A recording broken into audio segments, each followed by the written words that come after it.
પાટણ શહેર એ ડિવિઝન ખાતે ડીવાયએસપી પરેશ રેણુકાની અધ્યક્ષતામાં બકરી ઈદ પૂર્વે શાંતિ સમિતિની બેઠક યોજાઈ। વર્તમાન સમયમાં જ્યારે દેશભરમાં સોશિયલ મીડિયાના યુગમાં નાની નાની અફવાઓ પણ ક્યારેક મોટું સ્વરૂપ ધારણ કરી લેતી હોય ત્યારે ઐતિહાસિક નગરી પાટણ હંમેશાની જેમ આ વર્ષે પણ ગંગા જમુની તહેજીબ અને ભાઈચારાની અનોખી પરંપરા જીવત રાખી છે। આગામી પવિત્ર તહેવાર બકરી ઈદ ઈદ ઉલ અઝહાની ઉજવણી સમગ્ર શહેરમાં શાંતિ સુમેળ પરસ્પર આદર સાથે થાય તે માટે પાટણ પ્રશાસન અને સ્થાનિક આગેવાનો અત્યારથી જ કમર કસી લીધી છે।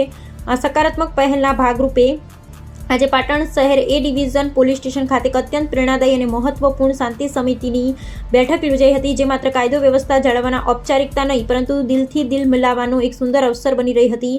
અધિકારીઓ અને પ્રજા વચ્ચેના સેતુ નિર્માણ આ વિશિષ્ટ બેઠક ડીવાયએસપી પરેશ રેણુકા અને પાટણ શહેર ડિવિઝન પોલીસ સ્ટેશનના પીઆઈ કે.જે. ભોયેની સંયુક્ત આગેવાની હેઠળ યોજાઈ હતી। બેઠકની ખૂબ જ હકારાત્મક વાતાવરણમાં થઈ, જ્યાં પોલીસ અધિકારીઓ કાયદો અને સુરક્ષાની દ્રષ્ટિએ વહીવટીતંત્રની તૈયારી વિશે સૌને માહિતગાર કર્યા હતા।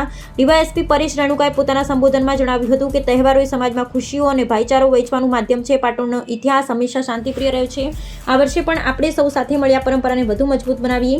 પીઆઈ કે.જે. ભોયે પણ સ્થાનિક સ્તરે ટ્રાફિક વ્યવસ્થા અને સોશિયલ મીડિયા પર અફવાઓથી દૂર રહેવા અંગે સકારાત્મક સૂચનો આપ્યા હતા।